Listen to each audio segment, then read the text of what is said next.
I want you to understand in NALCAB, we have structured our focus, our work, around what we see as not needs or battles, but opportunities. And so when we think about our three program areas, equitable neighborhood development, small business investment, building family financial capability, we view these things that are key to the future of our country's economy, right? This is not about cataloging the woes of our communities, but rather, as I've had the privilege of being able to make this case to the Board of Governors of the Federal Reserve, that this is the linchpin for the future of our economy in this country. Latinos demographically, in terms of workforce data, in terms of entrepreneurship, are what is driving this American economy to something greater, right? And so to the extent that we can make space for ourselves in our neighborhoods to have equitable neighborhood development, to the extent that we can invest in our small businesses, which drive our local, regional, and ultimately national economies, and to the extent that our people have access to all the tools that anyone else in this economy has, right, to build that financial capability, those are the ways in which we are not simply serving the Latino community, but making this America great. And I will take those words back because they're mine.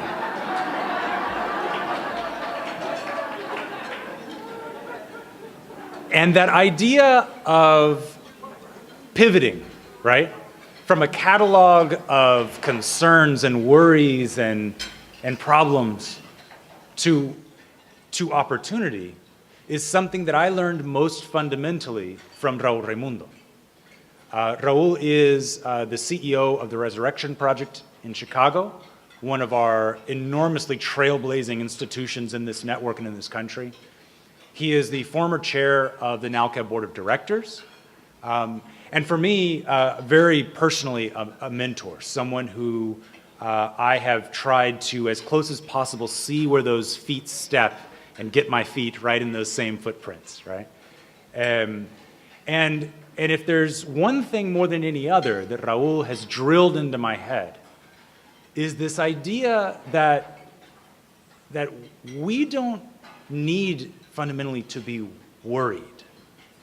We need to embrace our opportunities. We need to see that our community is this rolling fireball, right? That we have all of this energy and capacity.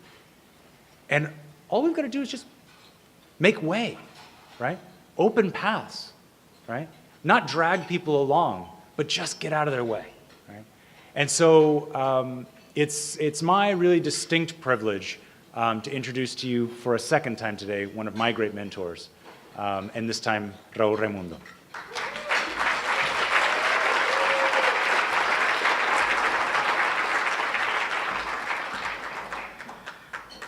Thank you, Noel, y gracias. I'm really excited to be here. I'm a proud NALCAB, not just member, but board member. I have learned so much from my colleagues, including Noel. If he calls me his, I'm actually his mentee as well in some areas, and as well as my other fellow board members. Where are my other fellow board members? If you could just stand for a moment. Let's give our fellow board members a hand here. All right? Because the reason you're here and the reason I'm here is to learn from each other. And this is what NALCAB is, for me, very unique and very different from other organizations. Because every time we come together, it's about sharing ideas, it's about learning from each other, it's about creating opportunities for each other. And I hope that you take advantage of this training session and as well as a conference coming up this fall. So Noel asked me to kind of talk about our call to action, given the turbulent times that we have been living for the last several months and what happened this last fall, and what could we do about it. And I want to just set the context in terms of what happened this past fall, why, and then to share what we are doing in Chicago that I think could be emulated in other parts of the country as we sort of coalesce and look to the future. And the future is not tomorrow. The future is, let's think about strategically, where do we want to be, not just in 2020, let alone 2018, but beyond. Because whatever we build today is going to be everlasting. And that's one of the lessons learned in the work that I've been doing, that we cannot be short-sighted. We have to, whatever you do today, it's got to have impact long-term. So, you know, I founded this organization a little bit over 25 years ago, and just to give you just a quick summary of what our work is, we have three key pillars: community ownership, community wealth building, and stewardship of community assets. And as Noel mentioned, our work is to focus on opportunities, not necessarily the problems or needs. So how do you build on the assets of community? I don't care what community exists in this country, there are tangible assets and non-tangible assets. Identify them and build on those tangible assets so that you can then address the challenges and opportunities that exist in communities. Tangible assets, for example, it could be churches, it could be schools, it could be businesses. Non-tangible assets, the culture, the language, the values, the spirit of a community is very important. And that's important as you look at the work that you do. So our work starts with community ownership, making sure that the greatest asset, human capital, is something that we build on, organize, and move forward, making sure that community wealth building takes place, and making sure that we continue to build additional assets. And through this kind of model, working together, we're able to strengthen other stakeholders. Because it's not just about you getting better, but what about the other stakeholders in your community getting better as well? Coalescing with them, that's how you build healthier communities. At least that's how we approach our work. It's not just about you, but who else is with you to build a healthier community. So that's sort of our work, our model. Let me set the context as to, you know, what are we talking about in terms of this universe? In the United States right now, when we talk about the immigrant community, this is sort of a pie chart. Most of the slides came from the Pew Charitable Center, Hispanic Center, or other similar reports. There are probably about 11 million or so unauthorized, undocumented individuals, about 33 plus million legal permanent residents, naturalized citizens, and then about 12 million or so legal permanent residents. And now a new category, temporary residents, which probably are the DACA students that are there. It's important to understand this context and what universe we're talking about, as it applies not just immigrants and not just Latinos. Just to, again, talk about the universe. Immigrants, as you know, with all this talk about a border wall and what's happening and let's build a wall. In reality, the immigrant community, the undocumented immigrant, has been steadily declining. This is probably due, unfortunately, I would say, began probably with the Obama administration deporting many individuals, and it continues on.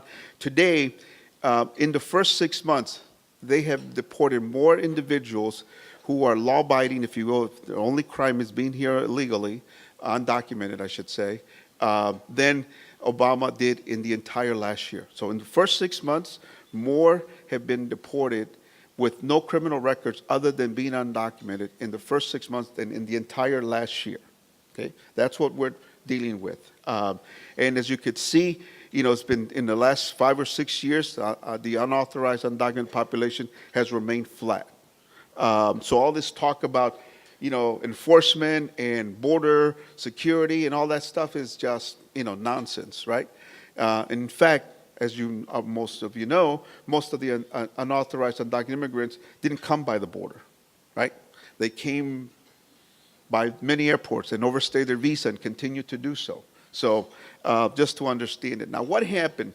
Latino population, just quickly, Latino population, there's over 55 million Latinos in the country. 17% of the population in this country is Latino. Most of it, as you know, is Mexican origin. I want to emphasize this because you'll hear my remarks later to why Mexican Americans, if you will, largest population. Unfortunately, of the majority of the legal permanent residents that should become naturalized citizens, the majority are Mexicans who are not naturalizing, right? I am actually a Mexican immigrant. I was born in Mexico, came to the States when I was 7 years old, and I'm a naturalized U.S. citizen. Now, the majority of the immigrants are Mexican descent, and guess what's happening? There are new relationships being formed, right? My spouse is non-Mexican. I can tell you my three brothers are married to non-Mexicans, either Puerto Rican or white, and so we are, diversifying ourselves even further as a community. But again, I want to emphasize that we need to figure out how to naturalize all of our LPRs, legal permanent residents, but the Mexican community has to step up. That's the point here. You all know about these facts and figures, but I wanted to point them out. Again, the immigrants and the economy, it's about opportunities. It's about making sure that you are telling the story. Too much we hear stories about immigration, the moral argument, or the family argument, and not enough of the economic contributions on immigrants. So just here, as you can see here, immigrants are more than twice likely to start businesses. It's important to make sure to lift that up. One of the most staggering statistics for me is this fourth bullet point, that according to the Social Security Administration chief actuary, right, undocumented, unauthorized immigrants have contributed $120 billion to this trust fund, and they are not eligible to receive it. That's unbelievable. Now, you need to hear this story, and you need to communicate it to a lot of folks, because you'll be able to see how people are reacting to this. I was in a meeting recently in the North Shore of Chicago, which is predominantly very affluent, very white. And as I was talking about the economic contribution of immigrants, and I began to share this story about $120 billion being put into this trust fund that they will never see, the individuals immediately, well, that's not fair. They earned it. They should be getting it back just like anybody else. I said, I agree, but because of their situation, they're never going to get it back. And that is, you begin to build allies when people don't know the real story behind what's happening. And so, again, another staggering statistic, that if there is mass deportation in this country, it will cost almost a $2.6 trillion loss to the GDP over 10 years. That's staggering. Right? The opposite is true. If there is comprehensive immigration reform, there will be about $1.5 trillion benefit to the GDP in this economy. That is staggering. Those are important statistics to be able to communicate the important contribution of immigrants. We're not takers, we're contributors. We're not stealers, we're producers, right? And we need to begin to think of ourselves not just as consumers and clients of the economy, but as owners and producers of the economy. So what happened this past election? Unfortunately, those that saw the results, for the last several elections, historically, Latinos and Asians usually have the lowest voting turnout. You could see in this chart that in 2008, African Americans actually equated the voter turnout for white population. And that was probably due because of the Obama factor, no doubt. Hispanics and Asians continue to be dragging behind several percentage points in voting turnout. And for Latinos, this has always been the case. Now, this is what's interesting, that in this past election, there was actually more Latino eligible voters than they actually voted. Think about that. More Latinos eligible voters than they actually voted. That's incomprehensible, right? That if we're going to begin somewhere, we should be looking at this statistic, because this is only growing. In the last several years, and it's projected that over the last a few more years, that there are about 800,000 children of U.S.-born Latino children of immigrants, or just U.S.-born Latino children, are becoming of voting age, right? Of voting age. Think about that for a second. Unfortunately, the rate of U.S.-born Latinos voting is less than the naturalized citizens, right? I'm a naturalized citizen. I have been voting in every election since I became a citizen. So there's something happening that we need to figure out generation after generation. But think about over 800,000 U.S.-born Latino children are becoming of voting age, have done so in the past 3 or 4 years, will continue to do so in the next several years. The opportunity that exists, right? It's about opportunity. So here's what happened in the 2016 elections. Surprisingly, Latinos, with all the stuff that was done and said by this current administration of anti-immigrant, anti-Latino, we still didn't vote it in good numbers. In fact, our voting trend actually went down a little bit from the past election, right? What was surprising to me, the black population significantly voted less in this last election, right? But Latinos still drag in terms of you could see the Hispanic and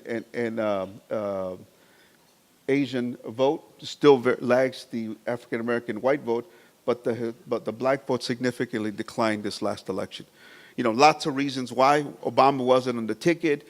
I heard all sorts of things as to, you know, our Democratic candidate was not inspiring and so forth. At the end of the day, it's not about the candidate. It's about what are you going to do to inspire the next person, not the person at the top, at the ticket, right? We wait for one person to inspire everybody, we'll be waiting for a long time, right? And think about it. We had the first female candidate running for president. Came this close from becoming, you know, the first female president in this country. And that's saying a lot because other countries already have elected a female to lead their country. And yet this country, which is the most democratic country in the world, quote unquote, has yet to do so, right? So no excuses as to why this person did this or did not do this and so forth. It wasn't about the candidate, right? It was about the people really inspiring each other to make sure that we had, you know, we would have witnessed history if we had elected Hillary as the first female president of this country and so forth. So important to point that out. I was looking at these results, which were staggering for you. I'll tell you the story because you can't read this. 270 electoral votes are needed to become president out of 538. There were lots of states that were toss-ups. But as I was looking at this data, if Wisconsin, Michigan, and Pennsylvania would have gone the other way, that would have turned the election.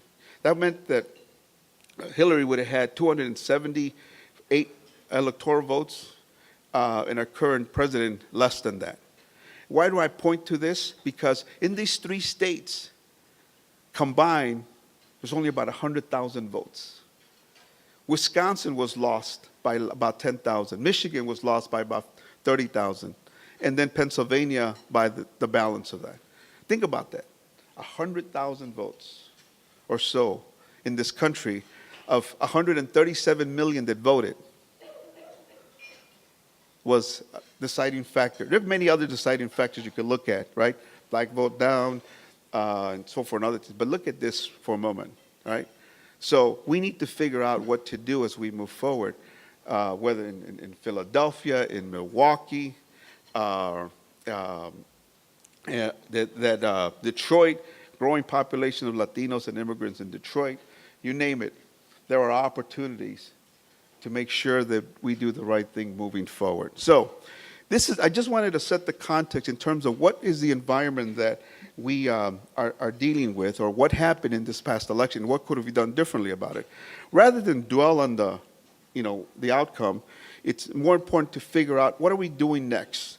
And as an organization, us, at the Resurrection Project, we began to hear some of the challenges that our community was facing, fear, anxiety, and so forth. And we began to put forward ideas and initiatives to make sure that our community is well represented.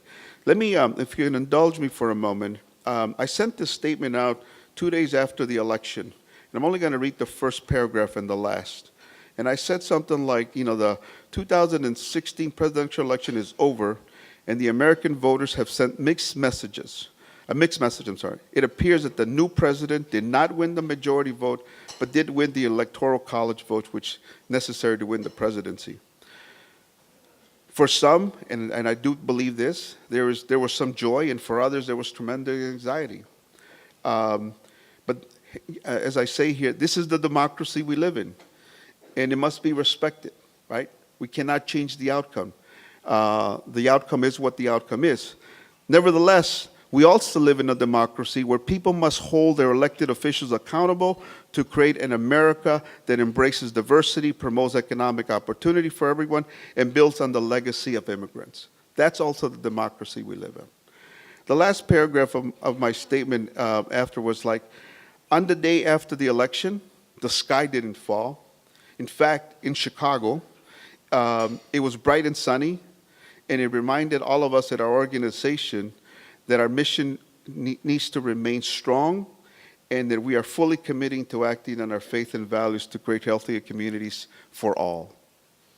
So, it wasn't dwelling on what happened and so forth. It was really trying to figure out how to be proactive in addressing some of the issues that we're dealing with. So we immediately began to create these initiatives. One of them is the Immigration Rights Initiative, which as we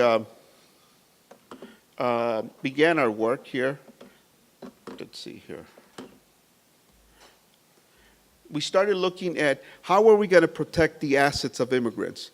Many of our immigrant families in the Chicagoland area are ITIN holders. They bought homes. We wanted to make sure that those assets are protected. We also wanted to make sure that DACA students get renewed, and those that are eligible to continue to make sure that they apply. We want to make sure that they are empowered financially, and all sorts of other opportunities that we want to make sure, leading all to eventually engagement, but making sure that we also push naturalization and engagement, and those that could vote also be able to vote. And we immediately began to coalesce a group of organizations with the city of Chicago. And Chicago was actually behind LA, I'm told, and San Francisco as well, in setting aside funds to protect immigrants or become welcoming cities. But in Chicago, we were able to eventually secure about $1.3 million to be able to provide a legal defense fund for many undocumented immigrants. And the legal defense funds is to make sure that we educate families. I know you're right, you'll see in a minute the things that we've done, as well as making sure that they have legal access and protection for many of these families. And through this, we were able to put forward a coalition of not just Latino immigrants, but African immigrants, Asian immigrants, making sure that you build these kind of coalitions. You can't just work within your own community. You got to build these alliances and get beyond your usual suspects in the work that you're doing. So over the last several months, as a matter of fact, we have trained over 10,000. Our goal is to train 20,000, but in the first 5 months, we trained over 10,000 individuals on Know Your Rights. And it is working. I'll tell you in a minute of some examples. These are individuals that have come to our churches, our schools, our institutions, and we have trained navigators to be able to educate them on what your rights are as immigrants. We also wanted to make sure, as we heard, anxiety, those that, as you know, many of the immigrants are split families. They're undocumented or unauthorized, but their children are born here. There are anxieties of what's going to happen if I get detained while I go to work and my children are in school and so forth. So we wanted to make sure that we also protected the family, the assets of individuals, and make sure they get them legal representation.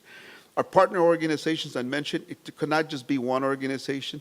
We included Asian organizations, African organizations that come together because by, in this Juntos Somos Más, I could translate this into multiple languages, and that's the case. Juntos Somos Más. It cannot just be us. We have to be able to build alliances with other communities, with other actors in this space. So one of the things that we did with this Know Your Rights campaign is through the Legal Defense Fund, Navigator, is making sure that you get to the bare basics, right? Remain silent. Make sure you have legal representation. Don't sign anything. Do not permit of entry. And we were able to teach people how to make sure that their rights were respected, even though they were unauthorized, if you will, that they know what to do. We did skits. We make sure that people understood. Some, role play. Some people were acting as ICE agents, and others were families, and making sure that they were learning these know your rights examples. And here's the one that I didn't even know. That it is there's a difference between a administrative warrant and also something that is a sample judicial warrant. Here I am doing this work for many years, right? And I did not know the difference. The difference is that you should not open the door if this is a simple administrative warrant. But for our families, you show something like this, it looks like a legal document, you automatically open the doors, right? And if you know your rights, you shouldn't, because only if it's a judicial sample warrant should you open the door, right? So these are the kinds of tools and things that are helping our families and our communities get educated, get informed, and eventually get engaged as well.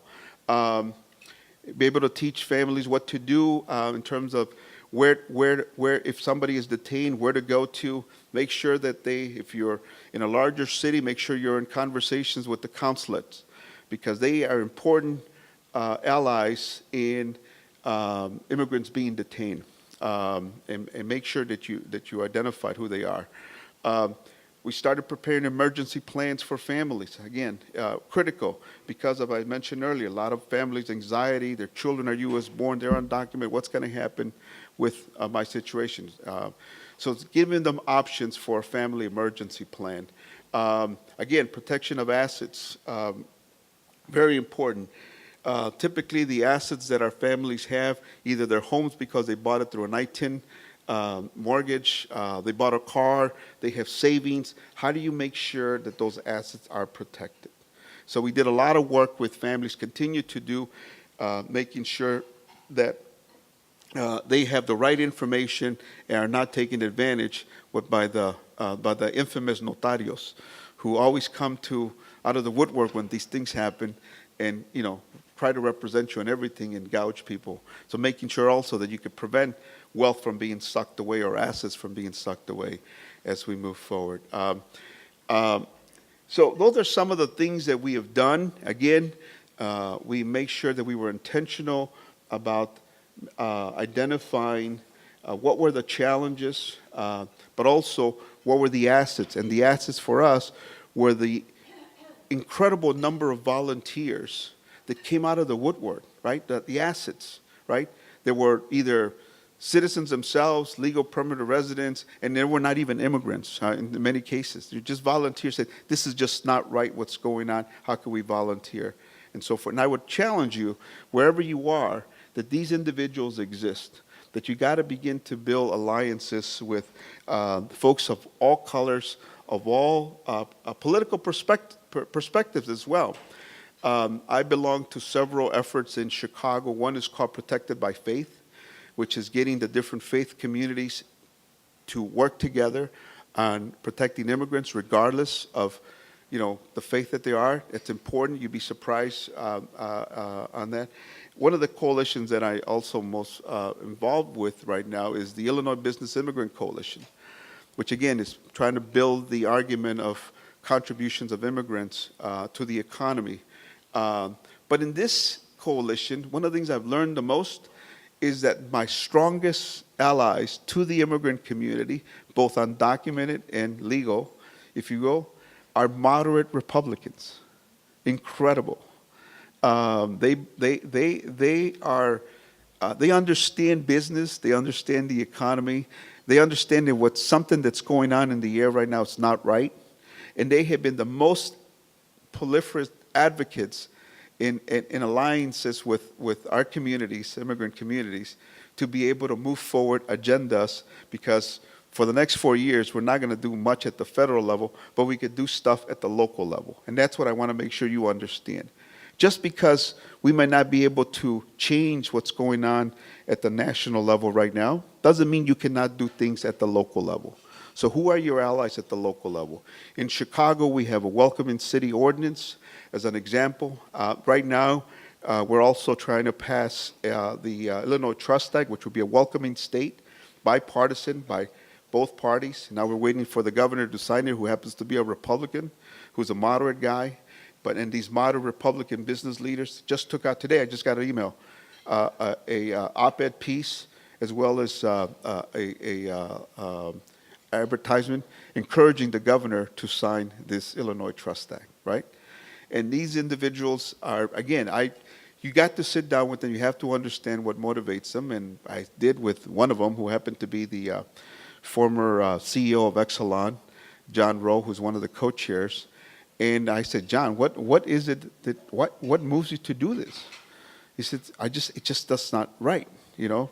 Now the other reason, as I learned later, is that he personally funded a charter school in the Hispanic community, where many of the students are immigrants and are undocumented. And so he's like, I've met so many that are so talented who are telling me they cannot continue school because of their status, right? So it's different reasons that motivates people to do something. But I tell you, one of my biggest lessons learned here is the alliances that can be built beyond our usual suspects, right? We have to get out of our comfort zone. In addition to the Trust Act, we also last year helped pass the All Kids Insurance, which meant regardless of your immigration status in Illinois, undocumented children in this case will be able to have access to health care insurance, right? We couldn't do this just ourselves. We needed to build these allies and so forth. Other things to be able to point out, a few years ago, we also helped pass the Safety Road Act, which is helping now, regardless of immigration status, you can get a driver's license in Illinois, right? People can now get to work safely. People can now drop off their kids in school comfortably, right? And so that was the sort of the moving part. But I often try to make another argument beyond that, right? And that is that when you think about it, at the last report I got, that over 250,000 unauthorized, undocumented immigrants in Illinois have gotten this driver's license. And now that means that these individuals are trained, become better drivers. You hope that's the case. But more importantly is that in Illinois, it's mandatory that you have insurance, right? And so think about it. If all of these individuals bought the cheapest insurance, auto insurance, right, $500, that's over $100 million to the state's economy. Never mind the $40 or $50 they have to pay for the license, right? So when we were fighting this battle, it was like the media reaction, well, we can't pay for this. Well, you're not going to pay for it. It's going to pay for itself. And it's going to be a boondoggle for the state economy. And it has been, right? In addition to buying insurance, guess what happens when you have insurance and you had not been able to drive for many years? What do you think happens? Huh? Exactly. People buy cars, right? And you got to be able to make, so the economy is just, there's just a ripple effect identifying. One of the things we did with our local credit union, an institution that we helped save and turn it into a credit union, is making sure that as they unauthorized immigrants buy cars, that they have the right product, right? Because for years, undocumented immigrants who were buying cars were buying it from the dealers at 30% plus interest rates. Through the credit union that we were able to create, right, those rates have come down between 7 and 12% depending on the credit history or profile of the individuals, right? Incredible. So when we talk about building wealth, the first thing we want to do is prevent it from being sucked away. And I think that's what NALCAB is about, right? Building assets, building wealth. One of the things I'll encourage you to think about is how do you make sure through financial literacy to building assets, education, you prevent it from being sucked away. Because the little disposable income that working families have, right, it's at risk.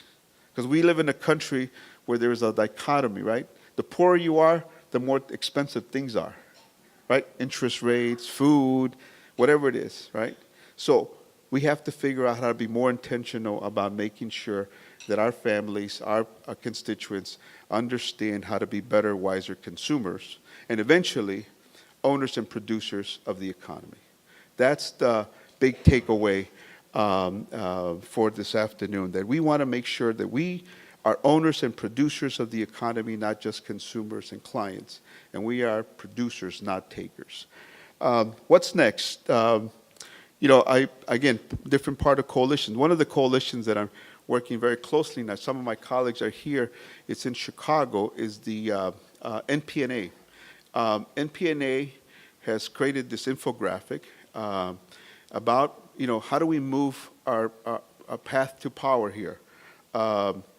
We have, again, these numbers, about 11 million unauthorized, undocumented immigrants, about 13 million legal permanent residents, about 18 million that have naturalized. The FAR number is, again, as I mentioned earlier, these are children of U.S. Immigrants that are born, those are the ones that I talked about earlier, that are about 800,000 are becoming eligible to vote every year for the next several years. What are we doing? We want to make sure that for unauthorized immigrants, there's leadership development, there is engagement. Just because they are undocumented doesn't mean they cannot participate civically in different activities. They might, in some cases, they're able to vote, for example, in local school councils.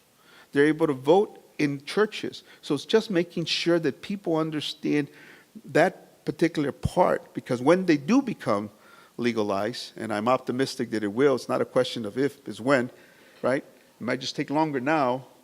We want to make sure they start practicing this kind of engagement for their future. Making sure that we are naturalizing. So to all my Mexican colleagues, you got to start pushing this. There's no excuses anymore about why Mexicans are not naturalizing at higher rates than we are right now. I keep hearing stories about, es porque voy a regresar a Mexico, es porque, ya tengo mi rancho, and 30 years later, aquí estamos, right? It also was because, we didn't have dual nationality, dual citizen. That's changed. I don't know how many people know that, right? Something's happening in Mexico next year that is going to present an opportunity. What's happening in Mexico next year? The elections. The elections. And mark my words, it's going to be very interesting, because for the first time, unauthorized, undocumented immigrants are going to they're going to go after them, all of the parties in Mexico, right? The election, sometimes, some people predict, will be determined as to the Mexican immigrants here in this country, right? 20 million of Mexican immigrants are abroad. And hopefully, there's an opportunity there, right? Because they're going to be engaged. How do we make sure that engagement stays, right, with them, right, to continue that here in this country? Or their children who happen to be U.S. citizens, to get them to be engaged, right? I was telling earlier a story, I read an article about, why is it that Latinos are not voting at the record numbers, if you will, that you see? And this article, the theory behind this article basically said that at the kitchen table, dinner table I should say, there's not a lot of discourse among us, among our families, about what it means to vote or what it means to civically be engaged. Unlike at many of the other tables, if you will, that is part of the daily discourse or conversation. And so we have to figure out, what do we need to do ourselves? Again, theory in this article, but I think it's true. I mean, I was asking myself, how many times, I have 3 kids. They're going to be part of that 800,000, right? U.S. born. My son is going to turn 18 this fall. He'll be able to vote for the first time next year. My twin daughters, 14. In 4 years, they'll be able to vote. Double the blessing, triple the work with them. But I have to figure out how to make sure I have these conversations at the dinner table. And I've not done my job doing that. I do it everywhere else except at home. Remember what our moms used to say? El que es buen juez por su casa empieza. We got to begin, right? We have to begin at home. So it's, again, there is opportunities here in this